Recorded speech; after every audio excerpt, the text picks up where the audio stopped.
सभी को और एक बार प्रभु यीशु मसीह के नाम से प्यार भरा नमस्कार और सलाम और जय मसीह।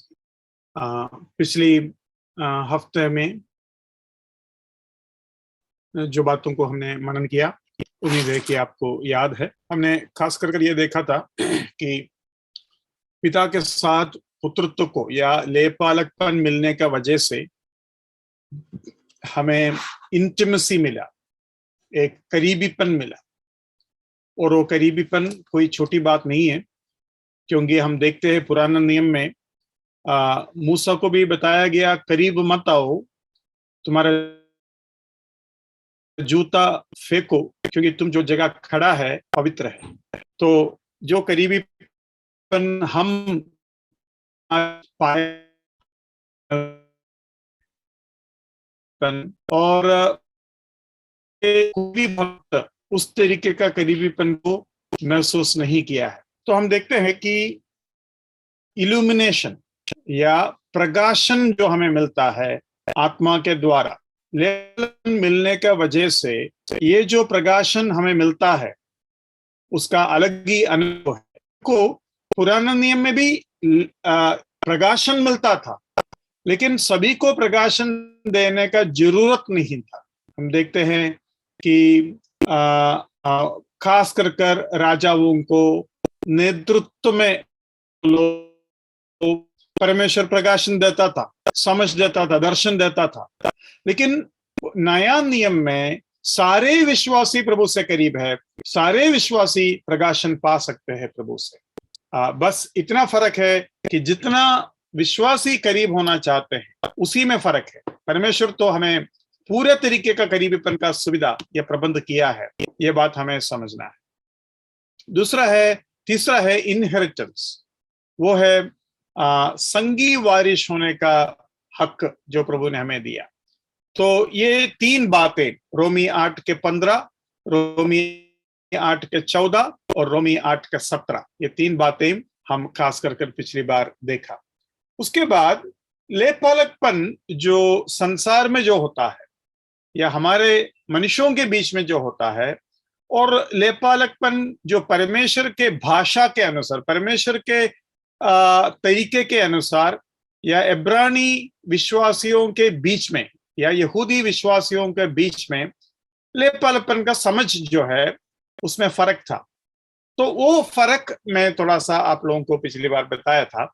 सबसे पहला फर्क ये है कि हम अपने ही बच्चों को गोद नहीं लेता, लेपालकपन नहीं देता, अडॉप्शन नहीं देता। लेकिन इब्रानी या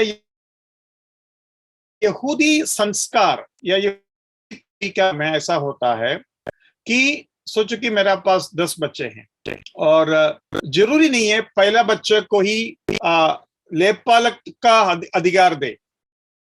मैं जिस बच्चे को काबिल या विश्वास योग्य समझता है, या जिस बच्चे को मैं प्यार करता हूं, उस बच्चे को मैं लेपालकपन दे सकता हूं। मतलब पहिलौठा का अधिकार, पहिलौठा और कोई होगा, लेकिन पहिलौठा का जो अधिकार है मेरे मर्जी में मैं दे सकता हूं। जैसे कि परमेश्वर इस्राएल को जब बोलता है वो मेरा पहिलौठा है, हम देखते हैं इस्राएल के पहले परमेश्वर के कई तरह भक्त लोग जन्म लिया था। मतलब पहिलौठा जो अधिकार है वो प्रभु अपने मर्जी में कईयों को देता है, वैसे ही लेपालकपन का अधिकार होता है। दूसरी बात यह है कि परमेश्वर अपने बच्चे को ही लेपालकपन देगा या अडॉप्शन देगा। मतलब परमेश्वर जो है एक अविश्वासी को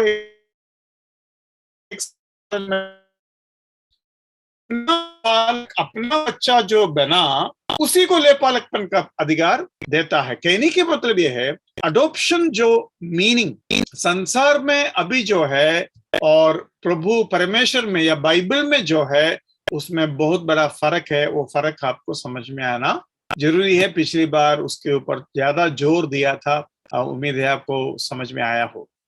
उसके बाद हमने ये भी देखा कि अडॉप्शन संसार में और परमेश्वर के बीच में जो फर्क है वो बच्चा नहीं था इसलिए बच्चा चाहिए था इसलिए वो गोद लिया, ऐसा वाली बात नहीं है। परमेश्वर को जब चाहा वो तो आदम और हवा को बना दिया। अगर आदम और हवा को मिट्टी से और क्या बोलते हैं हड्डी से बना सकते हैं, तो परमेश्वर को बच्चों का कोई कमी नहीं है। और ऊपर से मनुष्य को बनाने से पहले स्वर्गदूत था, और स्वर्गदूत को बनाने से पहले पुत्र तो हमेशा था। पुत्र अनंत काल का परमेश्वर है। तो उस तरीके के हमारे जैसे हमें लगता है कि हमें एक बच्चा चाहिए और बच्चा नहीं है इसलिए मैं एक बच्चे को गोद लेता हूं, वो उस मनसा से नहीं जब परमेश्वर ने हमें गोद लिया। परमेश्वर गोद लेने का मकसद ये है कि परमेश्वर अपने अधिकार को उतना आपको देना चाहते हैं, उतना आपको देना चाहते हैं जितना एक सयाना और बड़ा लड़का को देता है, उतना अधिकार देने के लिए लेपालकपन परमेश्वर हमें देता है। तो वो बात हमें जो है पिछली बार समझा था। और ये आखिरी बात जो पिछली बार हमने देखा था वो ये है, child may have pleasing factors but we had none। मतलब जो संसार के लोग जब बच्चे को गोद लेता है वो पसंद कर गोद लेता है। मतलब वो किसी बच्चे को देख लेंगे और अनाथ आश्रम में या कहीं भी जाकर, और जब उसको पसंद आएगा तो उस बच्चे को गोद लेने के बारे में वो सोचेगा, है ना। तो उसमें फर्क है, वो तरीका और परमेश्वर के तरीके में फर्क है। हमारे अंदर कोई भी ऐसा चीज नहीं था जो परमेश्वर को प्रसन्न करे, जो परमेश्वर को पसंद है। परमेश्वर हमसे प्रेम इसलिए किया क्योंकि परमेश्वर प्रेम है। कई लोग पूछते हैं परमेश्वर मुझे क्यों प्रेम किया, परमेश्वर मुझे क्यों प्रेम किया। अगर आप अपने ही अंदर ढूंढते हैं तो उसको उत्तर मिलेगा नहीं। परमेश्वर आपको इसलिए प्रेम किया क्योंकि परमेश्वर प्रेम है, परमेश्वर अच्छा है, इसलिए वो हमसे प्रेम किया। तो इतने बातें हमने पिछली बार मनन किया था। आप तो के पहले जो बातें हमने सीखा उनमें से कुछ अगर पूछना है तो अभी पूछ सकते हैं।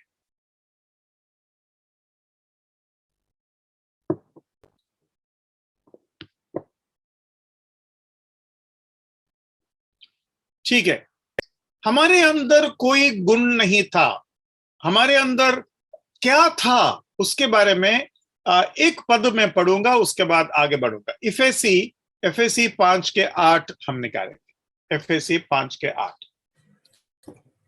क्योंकि तुम तो पहले अंधकार थे परंतु अब प्रभु में ज्योति हो, अतः ज्योति की संतान के समान चलो।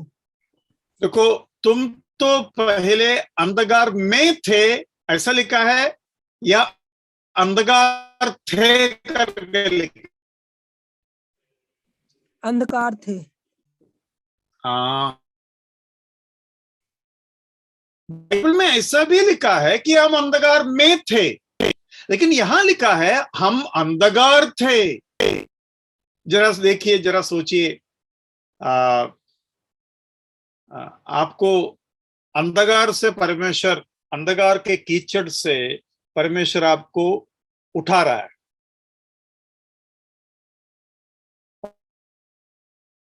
बाहर आया बाहर मोती नहीं आया, बाहर क्या आया? बाहर आया तो आया भी अंधकार आया।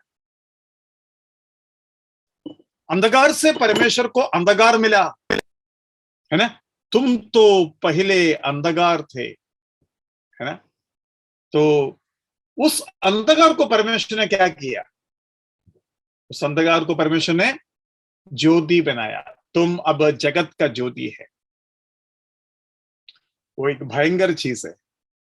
परमेश्वर वो बदलाव हमारे। अभी इस अंधकार को परमेश्वर ने अपना बालक बनाया।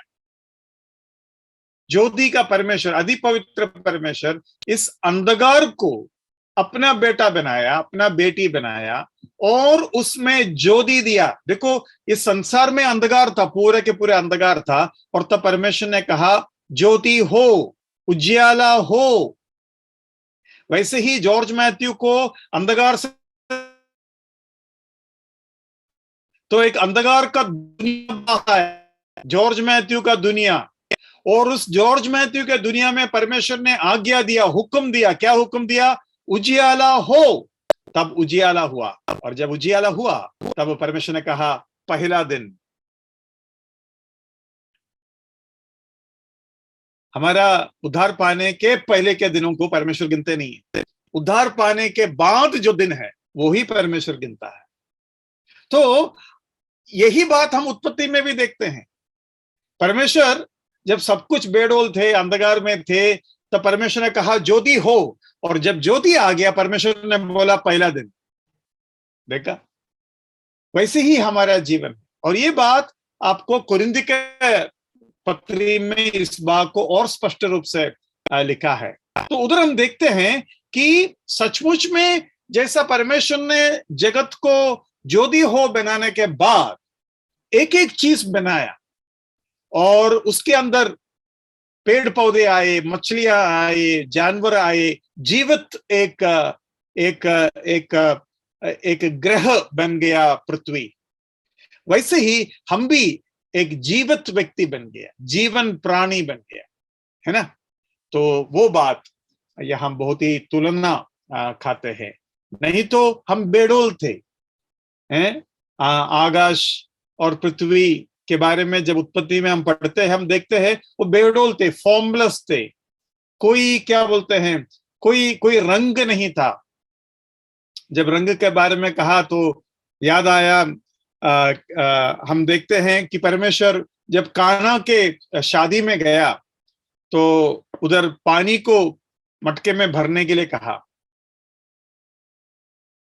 और परमेश्वर ने जब चमत्कार किया वो पानी जो है क्या बोलते हैं, दाखरस बन गया। जब दाखरस बन गया, अभी वो बहुत कीमती है। हमको मालूम है दाखरस, कुछ दाखरस दुनिया में लाखों रुपया का होता है, लाखों रुपया का, क्योंकि उसको एज्ड वाइन बोलते हैं। एज्ड वाइन मतलब किसी दाखरस को 25 साल 50 साल रखा जाता है ताकि उसके ताकत बढ़े, और उसका दाम बहुत ज्यादा होता है, वो बहुत ही रेयर पीस होता है। तो वैसे ही यीशु मसीह ने दाखरस बनाया, और हम देखते हैं शादी का जो मेहमान था वो बता रहे थे ऐसा दाख मधु हमने कभी पिया नहीं। तो मतलब कितना एज्ड होगा, है ना? अगर आजकल के वाइन के लोग यीशु मसीह के उस दाखरस को अगर पाते तो बोलते अरे ये पता नहीं कितने हजारों साल रखा होगा,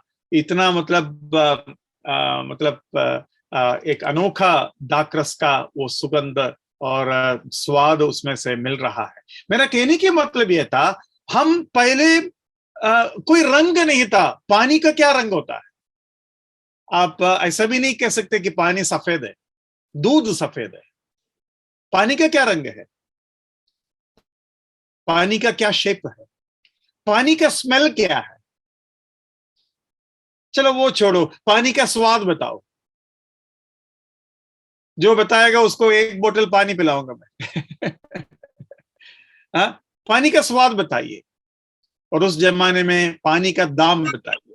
तो टेस्टलेस, ऑर्डरलेस, कलरलेस, और पहले के जमाने में पानी कोई बेचता नहीं था, तो उस समय तो वैल्यूलेस था, है ना? लेकिन वो पानी को जब परमेश्वर ने दाखरस बना दिया, एक ऐसा लाल लाल, वो जो लाल होता है ना, लाल नहीं बोल सकते, इतना डार्क है कि वो वायलेट भी नहीं है, पिंक भी नहीं है, वो लाल ही है, लेकिन इतना डार्क लाल होता है ना? तो उसका सुगंध, उसका स्वाद, उसका मूल्य, और उसको बहुत ही संभाल कर रखा जाता है। उसके अंदर मेडिसिनल वैल्यू आ जाते हैं। भाई बहनों, हम भी इस दुनिया में कोई काम का नहीं था। हजारों मनुष्य जन्म लेता है, जानवर जैसा जीवन बिताते हैं, और मिट्टी में मिल जाते हैं। धूल से तुम्हें बनाया, धूल में तुम वापस जाओगे। लेकिन जब हम प्रभु के बच्चे बन गया, प्रभु बोलता है तुम जगत का ज्योति है। प्रभु कहता है तुम जगत का नमक है। और क्यों कहता है कि नमक कोई भी चीज को खराब होने से संभव है, और हम इस पृथ्वी में होने के वजह से ये पृथ्वी अभी भी चल रहा है। ये हमारे बड़े बड़े नेताओं को नहीं मालूम।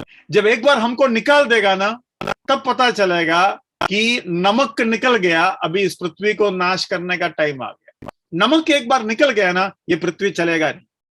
आप लोगों को ये भी मालूम होना चाहिए, पूरा पृथ्वी वैज्ञानिक रूप में जिंदा रहने का एक कारण समुंदर और समुंदर का नमक है। आपने कभी सोचा ये इतना नमक समुद्र में कैसे आया?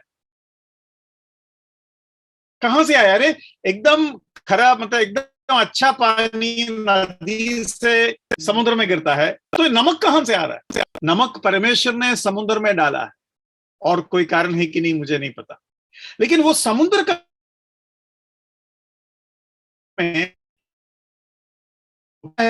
जितना भी दुनिया का टॉक्सिन, दुनिया का जो विष पदार्थ है, वो समुद्र में आते हैं, और नमक उसको शुद्ध करता है, नमक उसको ठीक करता है। नमक में वो ताकत है। तो हम देखते हैं कि दुनिया चलते हैं इस नमक उसको शुद्ध, या समुद्र उसको शुद्ध करने का वजह से। समुद्र का हाई टाइड और लो टाइड जो है वो भी जगत को शुद्ध करता है। और आप जानते हैं समुद्र के पृथ्वी के 4 में 3 भाग समुद्र है। मतलब एक तरीके से पानी में धो कर रखा है पूरा पृथ्वी को, क्योंकि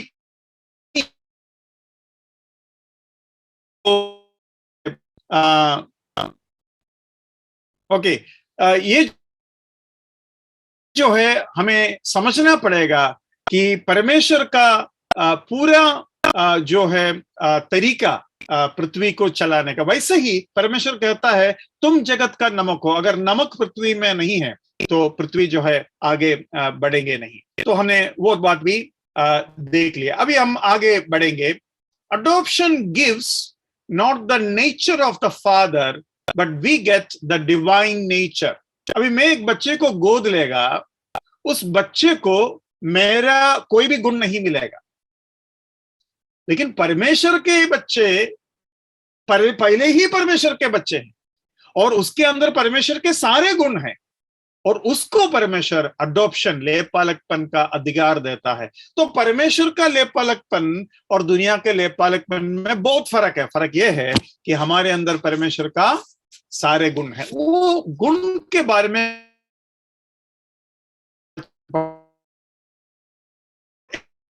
है दूसरा पत्रोस 1:4, 2 पीटर चैप्टर 1:4। जिनके द्वारा उसने हमें बहुमूल्य और बहुत ही बड़ी प्रतिज्ञाएं दी है, ताकि इनके द्वारा तुम उस सड़ाहट से छूटकर जो संसार में बुरी अभिलाषाओं से होती है, ईश्वरीय स्वभाव के सहभागी हो जाओ। ईश्वरीय स्वभाव के सहभागी। इंग्लिश में लिखा है you may be partakers of the divine nature।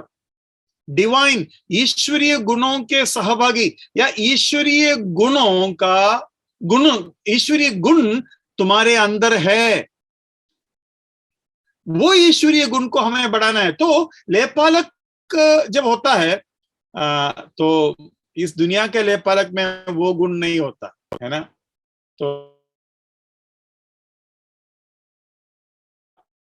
ऐसा होता है कि घर में सारे लोग गोरे होंगे और बच्चा काला होगा, या सारे लोग काला होंगे और बच्चा गोरा होगा, या क्या बोलते हैं, सारे लोग लंबे होंगे, ये बच्चे छोटे होंगे, नाटे होंगे, या सारे लोग नाटे होंगे, बच्चे लंबे होंगे। तो मजाक मजाक में कहता है तुमको ऐसी हॉस्पिटल से लेके आ गया, तुमको बाजार से खरीद के लाया हमने, इसलिए तुम हमारे जैसा नहीं दिखता है ना। मजाक मजाक में कभी कभी घरों में, परिवारों में ऐसे बातें होता है। लेकिन यीशु मसीह का गुण हमारे अंदर है। हम जब स्वर्ग में जाएंगे, बाइबल में लिखा है यीशु मसीह को और हमें जब देखेगा कि वो हमारा बड़ा भाई है, बस इतना ही फर्क है, ऐसा लगेगा। एक वचन मैं दिखाना चाहता हूं, रोमी 8वां पद निकालिए, उसका 29वां पद पढ़िए 8:29। क्योंकि जिन्हें उसने पहले से जान लिया है उन्हें पहले से ठहराया भी है कि उसके पुत्र के स्वरूप में हो, ताकि वह बहुत भाइयों में पहलौठा ठहरे। पुत्र के स्वरूप में हो, बहुत भाइयों में पहलौठा ठहरे। मतलब ऐसा लगेगा कि यीशु मसीह हमारा बड़ा भाई है ना। ये कितना अनमोल एक चीज है? यीशु मसीह के स्वरूप में हम भी हो जाएंगे। अभी यहां में एक गलतफहमी हो सकता है, हम सब यीशु मसीह जैसा दिखेगा मतलब वो नहीं कि चेहरा दिखेगा ऐसा, लेकिन स्वभाव उस तरीके से दिखेगा।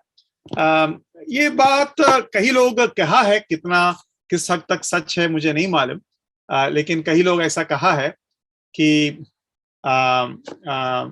जो पति पत्नी बहुत ही प्यार से जीता है और 50-60 साल एक साथ जीने के बाद कभी कभी उनके चेहरे आपस में मिलने लगते हैं, क्योंकि एक ही आदमी के साथ इतना साल जी लिया, तो लास्ट में पति पत्नी का चेहरा जो है आपस में सेम होने के लिए हो जाता है, बोलते हैं।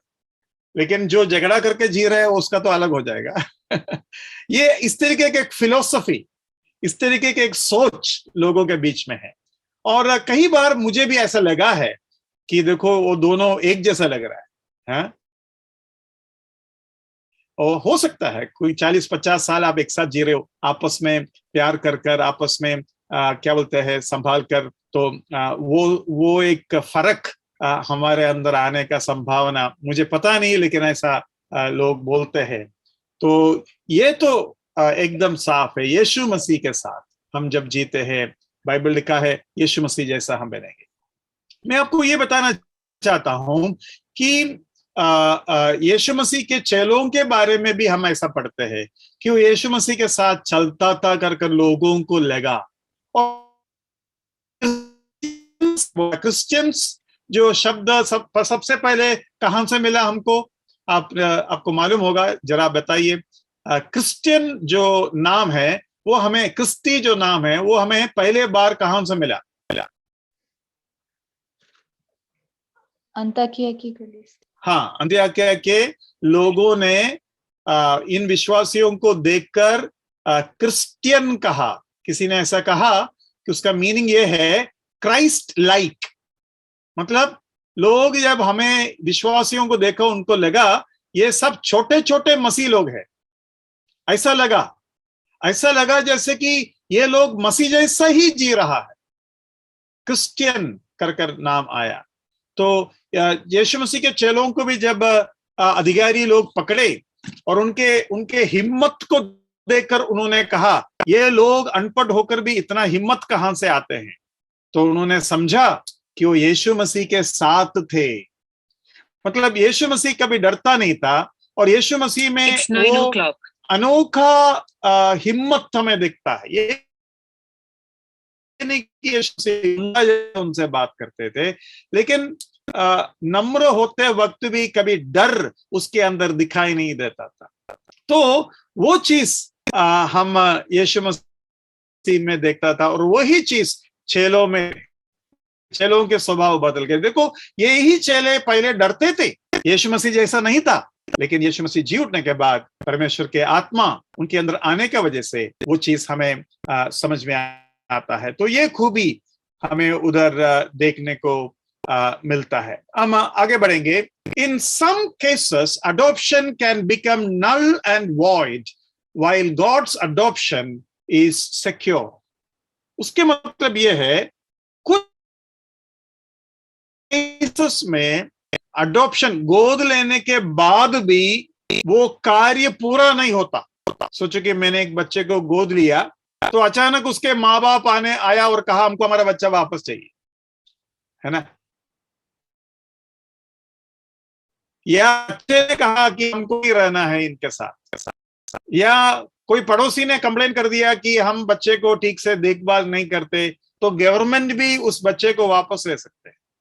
तो in some cases our adoption can become null and void.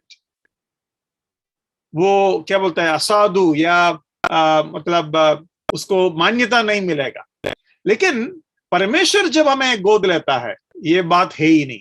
परमेश्वर जब हमें गोद लेता है वो डबल स्ट्रांग हो जाता है, क्योंकि वो सारे अधिकार हमको दिया जाता है और हम और अधिकार से प्रभु के राज्य में, प्रभु के घर में हम रहेंगे। ये बात हमें उधर से समझ में आता है। तो इतने बातें मैंने जो बोला वो डिफरेंसेस है, मतलब क्या फर्क है। अभी आगे हम ये देखेंगे क्या समानताएं हैं, क्या चीजें हम मतलब इक्वल कंपेयर कर सकते हैं, वो हम देखेंगे। सबसे पहले ये है father must initiate. Father must initiate मतलब गोद लेने का कार्य पिता को ही करना पड़ेगा, पिता को ही पहला कदम उठाना पड़ेगा, हम कुछ नहीं कर सकते। चाहे उद्धार हो या गोद लेने की बात हो, दोनों में परमेश्वर ही उसका पहला कदम उठाना पड़ेगा। वैसे ही हम देखते हैं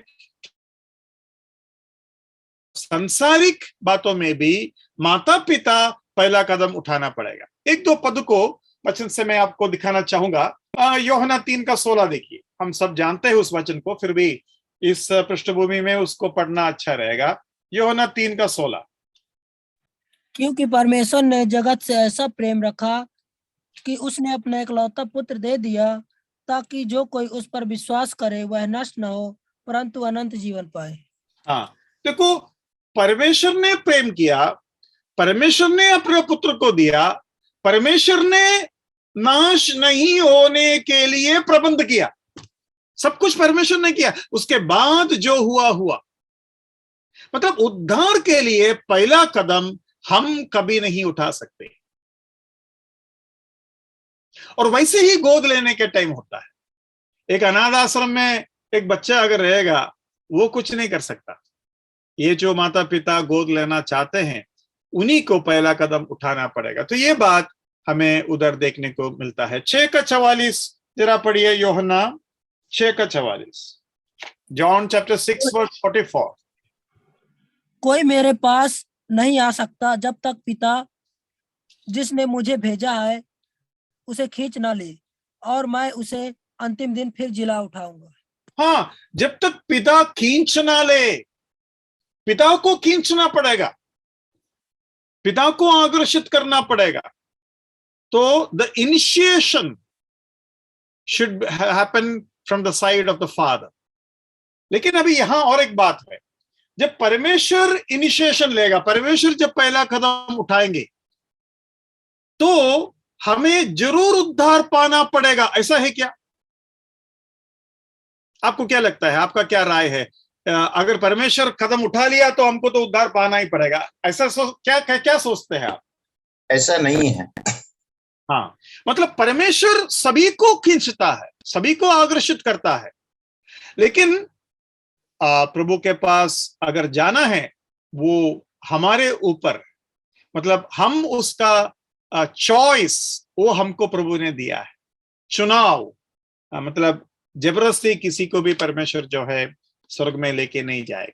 मैं कभी कभी जहां कभी कभी घरों में, जैसे विश्वासियों के घरों में कुछ बच्चे उद्धार नहीं पाते, या कुछ माता या पिता उद्धार नहीं पाते, तो ऐसे में कुछ लोग एक वचन उठाते हैं और कहता है कि बाइबल में लिखा है तुम और तुम्हारा घराना उद्धार पाएगा। तो उस वचन को लेकर लोग कहता है प्रभु ने लिखा है तुम और तुम्हारा घराना उद्धार पाएगा, तो मैंने तो विश्वास किया है, तो मुझे पूरा यकीन है कि मेरा घर के लोग भी उद्धार पाएगा। ये एक सही सोच है या गलत सोच है? आपको क्या लगता है? गलत सोच। गलत सोच। तो कई लोग ऐसा बोलते, पता नहीं आप में से कोई ऐसा अगर सोचते हैं, मैं चाहता हूं, उधर जो पृष्ठभूमि ऐसा था, सारे परिवार विश्वास किया, तो जो प्रेरित है उन्होंने कहा तुम और तुम्हारा घराना विश्वास पाएंगे, क्योंकि तुम लोग सब विश्वास करते हैं, तो विश्वास करोगे तो उद्धार पाओगे। ये नहीं कि बाप विश्वास कर लिया तो बेटा का उद्धार हो जाएगा, ये आज नहीं तो कल हो जाएगा, ऐसा भी नहीं। ये गलत सोच है। अगर ऐसी बात होता तो बहुत आसान होता। अभी दूसरा और एक बात है, जो मैं लोगों को बताना चाहता हूँ ये है, लोग में कुछ भी प्रार्थना करने से प्रभु मुझे उत्तर देता है, लेकिन क्या बोलते हैं, मेरा बीवी के बारे में मैंने प्रार्थना की या मेरा पति के बारे में मैंने प्रार्थना की, वो कभी उद्धार नहीं पाया। ऐसा क्यों? मैं आपको बताना चाहता हूं, परमेश्वर जब आप प्रार्थना करते हैं दिलों से बात कर सकते हैं। किसी से अगर दो बात करते हैं तो आप प्रार्थना से बात करेंगे या हजारों बार उससे बात करेंगे, ये प्रभु कर सकते हैं। लेकिन किसी को भी जबरदस्ती परमेश्वर उद्धार पे नहीं लाएगा। अगर जबरदस्ती एक को भी लाते हैं तो परमेश्वर सारे को लाना चाहिए, और परमेश्वर को जबरदस्ती अगर लाना हो तो फिर आसान है, कोई बड़ी बात है ही नहीं। किसी ने ऐसा कहा, you were a football, I would have kicked you inside the goal of heaven। मतलब अगर तुम एक फुटबॉल होता, मैं तुमको मारकर स्वर्ग में गोल करते हैं वैसे मैं तुमको अंदर डालता। तुम जानवर हो, तुमको एक लाठी लेकर मारकर स्वर्ग में घुसाता, लेकिन तुम एक मनुष्य है। तुमको मैं चुनाव देना चाहता हूं, तुम्हारे सामने मैं केवल चुनाव रखेंगे। आदम और हवा जब प्रभु के बच्चे थे और पवित्र थे, तभी भी आदम और हवा को परमेश्वर ने कहा तुम इस फल से मत खाना, जिस दिन खाओगे उस दिन मरोगे। मतलब खाने का और नहीं, आज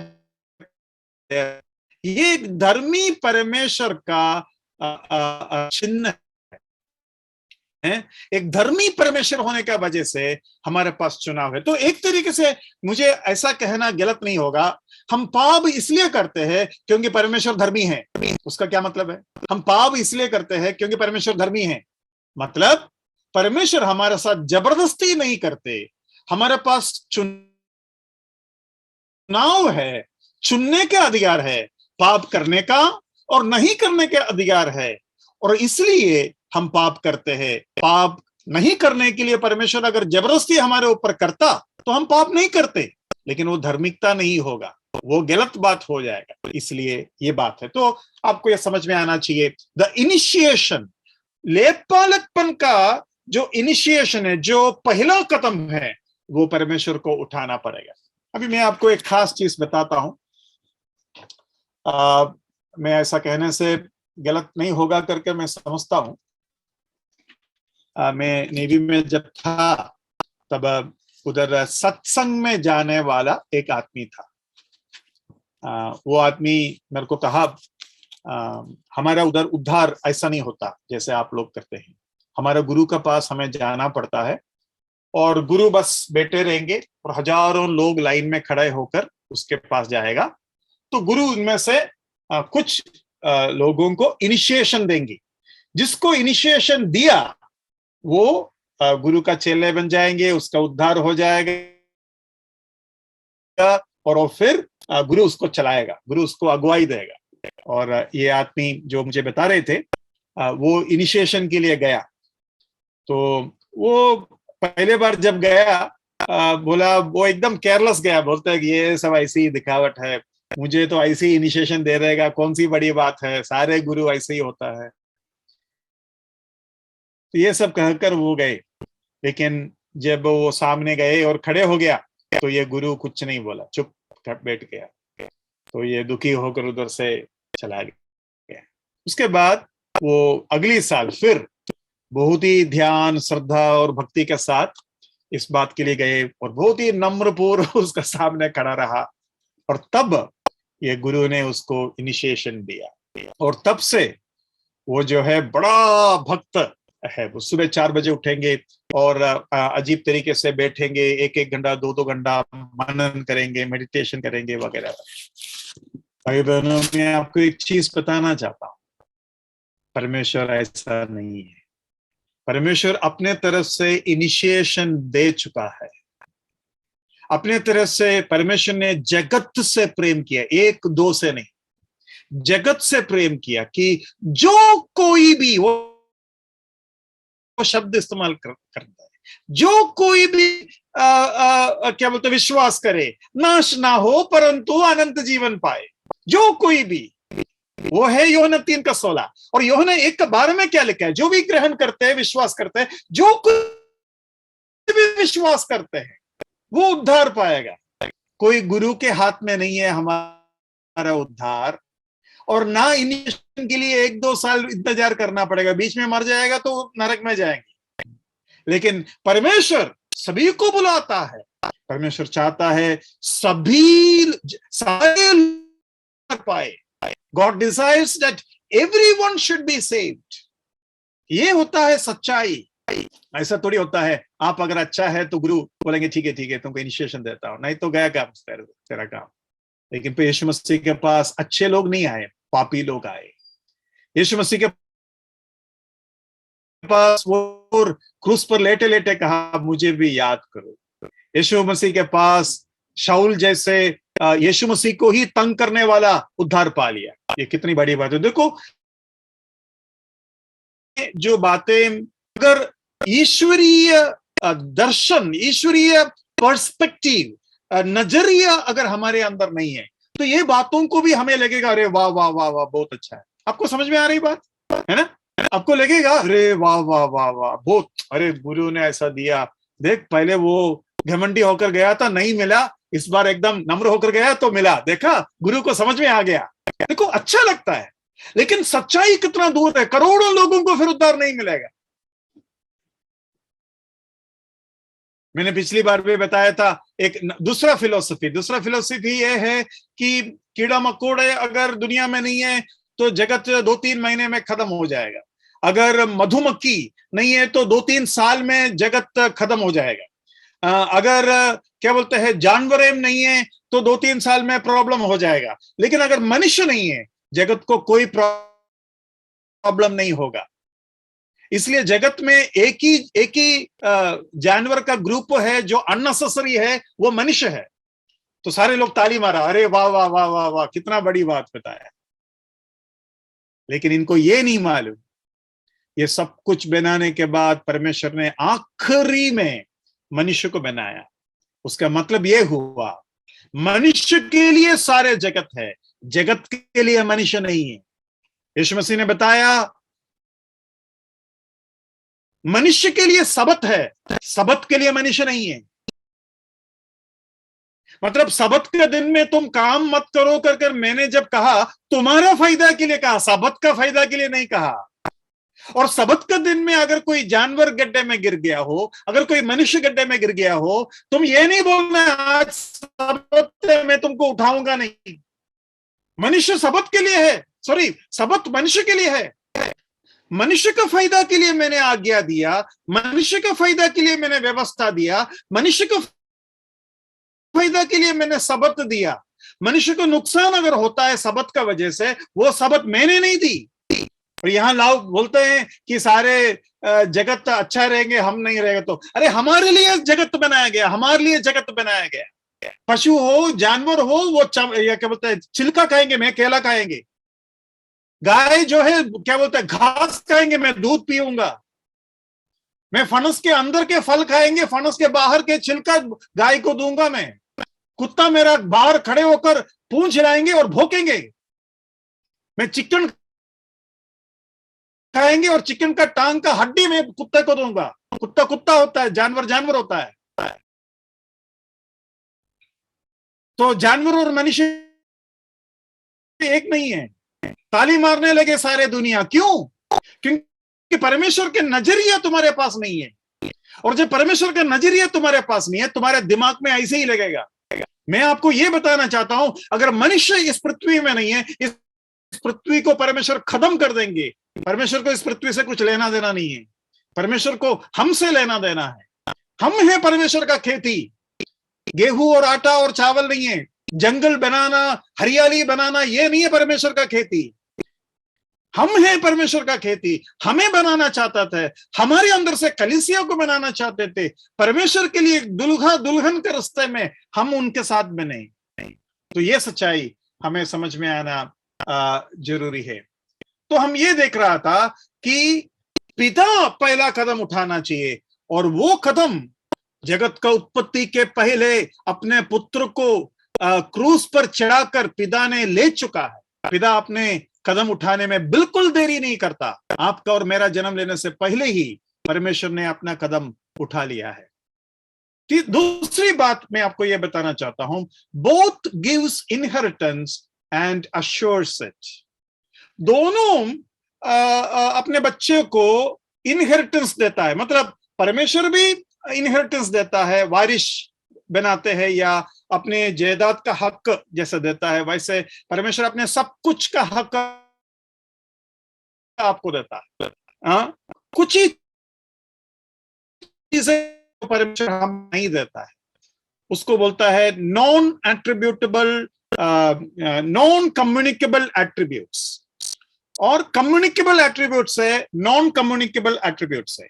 कम्युनिकेबल एट्रीब्यूट्स मतलब पवित्रता, प्रेम, करुणा, दया, अनुग्रह, ये सब परमेश्वर आपको दे सकते हैं और आपको बना भी, आपको करुणामयी बना सकते हैं, आपको दयावंत बना सकते हैं, आपको पवित्र बना सकते हैं। वो कम्युनिकेबल एट्रीब्यूट्स है, मतलब ऐसे गुण हैं जो परमेश्वर आपको दे सकते हैं। मतलब परमेश्वर ने आपको स्वर्ग का सारे अधिकार दे दिया और अपने गुणों के ऊपर हक भी दे दिया। डिवाइन नेचर हमने पढ़ा, डिवाइन नेचर। लेकिन कुछ ऐसे गुण हैं जो परमेश्वर आपको नहीं दे सकते। वो है सर्वशक्तिमान, सर्वव्यापी, सर्वज्ञानी। अनादिकाल से परमेश्वर है और अनादिकाल तक रहेंगे। वो जो गुण है, कुछ ऐसे गुण हैं जो परमेश्वर आपको नहीं दे सकते, उसको बोलता है नॉन कम्युनिकेबल एट्रीब्यूट्स। एट्रीब्यूट्स मतलब कुछ ऐसे गुण जो आपको परमेश्वर दे नहीं सकते।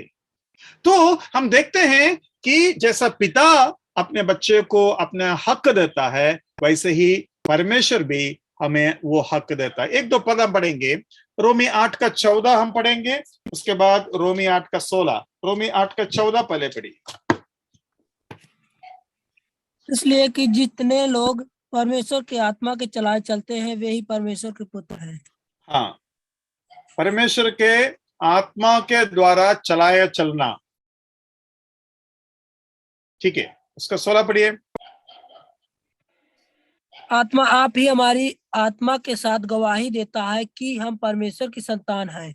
हाँ, आत्मा गवाही देता है कि हम परमेश्वर के संतान हैं। मतलब ये दोनों वचन हमें सांत्वना देता है, हमें अश्योरेंस देता है, हमें गारंटी देता है कि परमेश्वर की आत्मा हमारे पास है।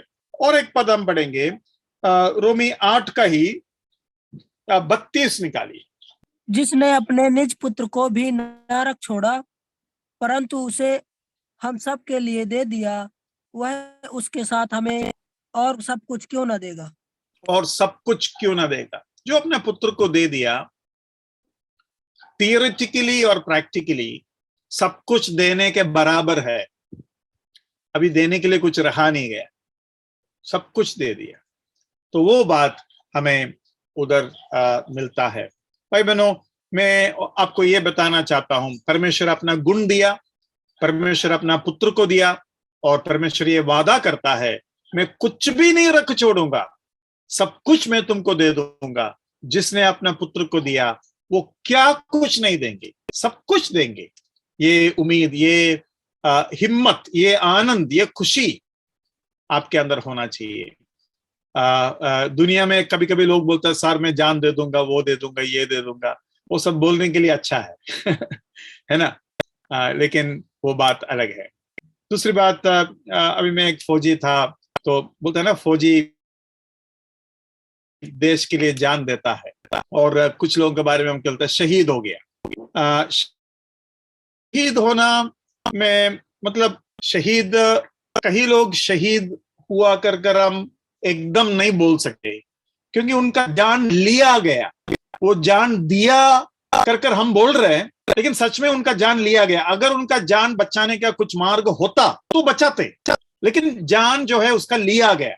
लेकिन कुछ लोग ऐसे हैं जो देश के लिए जान सचमुच में दिया। जैसे कि केरला में मैं एक आदमी को जानता हूं, उनका नाम मैं भूल गया, माफ करना। उनको ये ब्रिटिश के लोग पकड़ा और कहा अगर तुम माफी मांगोगे तो हम तुमको छोड़ देंगे। तो उन्होंने बोला मैं माफी नहीं मांगूंगा, मेरा देश मेरा हक है, इसलिए मैं माफी नहीं मांगूंगा, मैं मरना पसंद करूंगा। तो उनको बोला तुम मरने से पहले तुम्हें कुछ बताओ। तो उन्होंने बोला तुम लोग हमेशा फांसी चढ़ाने से पहले मुंह को काला कपड़ा से ढककर फिर फांसी चढ़ाते हैं। मुझे ऐसा मत चढ़ाओ, मैं देखना चाहता हूं आखिरी बार मरने से पहले अपना देश और अपने लोगों को, और मैं डरता नहीं हूं रस्सी से, मुझे मेरा मुंह को मत ढको। तो वो आदमी उस तरीके, तो उसको हम कह सकता है वो शहीद हुआ कर हम कह सकते हैं। लेकिन बाकी कई लोग जो है उनको मारा जाता है। लेकिन ये सच है कि एक फौजी जब युद्ध के लिए जाता है वो जान देता तो नहीं है, देने वाले भी है, वैसी बात नहीं है, लेकिन देने से बढ़कर देने के लिए अगर जरूरत पड़ा तैयार है वो।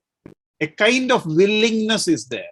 कहीं ना कहीं उसका दिल के गहराई में मेरा जान जाने का संभावना है, फिर भी मैं ये काम करने के लिए जाऊंगा, मतलब जा रहा है तो रुकूंगा नहीं, जाने दो। एक ऐसा मोड़ पर वो आ जाता है। ये हम थोड़ा बहुत कह सकते हैं। लेकिन यीशु मसीह जब हमारे लिए जान दिया, वो नौकरी के लिए नहीं था, वो एक देश के लिए नहीं था, एक मनुष्य के लिए नहीं था, वो दुनिया में पापियों के लिए आया और पापियों के लिए अपना जान दिया। वो मारा गया, गाड़ा गया और तीसरा दिन जी उठा। वो सभी के लिए मरा, सारे लोगों के लिए मरा। और इसलिए बाइबल में लिखा है he is the finisher of faith. विश्वासियों का फिनिशर है वो, कप्तान है वो, तो वो है प्रभु यीशु मसीह। तो आपको ये समझ में आया कि उसके अंदर हमें सारे हक हमारे पास है। आखिरी और एक चीज मैं आपको बताऊंगा और ये जो पोर्शन खत्म हो जाएंगे। Both adoption provide a new name, adoption provides a new name. जैसे ही हमें गोद लेता है हमें एक नया नाम मिलता है। हम अभी पुराना मनुष्य नहीं है, सब कुछ नया हो गया, प्रभु का बच्चे हैं, है ना। एक नया नाम हमें मिलता है। स्वर्ग में भी हमें नाम दिया जाएगा कर हम पढ़ते हैं। हम ये भी पढ़ते हैं कि स्वर्ग के पिता के नाम परिवारों में जो आता है उसके बारे में भी हम पढ़ते हैं। मेरा कहने की मतलब यह है ये नाम हमें मिलता है। एक दो पद जल्दी से पढ़ेंगे। यूहन्ना 1:42 पढ़िए। John chapter 1 verse 42। वह उसे यीशु के पास लाया। यीशु ने उस पर दृष्टि करके कहा, तू यूहन्ना का पुत्र शमौन है, तू कैफा अर्थात पतरस कहलाएगा। हाँ, तो पतरस कहलाएगा। परमेश्वर यीशु मसीह के पास सभी के लिए एक उत्तम नाम है कर हम देखते हैं। प्रकाशित वाक्य 2:17 जरा देखिए। प्रकाशित वाक्य 2:17। जिसके कान हो वह सुन ले कि आत्मा कलीसियाओं से क्या कहता है। जो जय पाए उसको मैं गुप्त मन्ना में से दूंगा और उसे एक श्वेत पत्थर भी दूंगा, और उस पत्थर का एक नाम लिखा हुआ होगा जिसके पाने वाले के सिवाय और कोई न जानेगा। जिसका पाने वाले के सिवाय और कोई नहीं जानेगा।